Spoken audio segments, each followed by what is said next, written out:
সেই কচুয়ায় polytechnic institute যখন আমি করি, আলী মেম্বাররা মারা গিয়েছেন, কালু ভাই মারা গিয়েছেন, লতিফ ডাক্তার মারা গিয়েছেন, সুলতান সাহেব মারা গিয়েছেন, তাহের সাহেব মারা গিয়েছেন।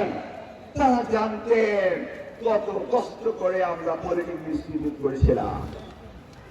ওই প্রফেসর ওয়াজুদের বাড়িতে ছোটলা ছাদের ঢালাই খোলার পর প্রিন্সিপালের অফিস করেছিলাম। মধুসেবকে চিনেন না?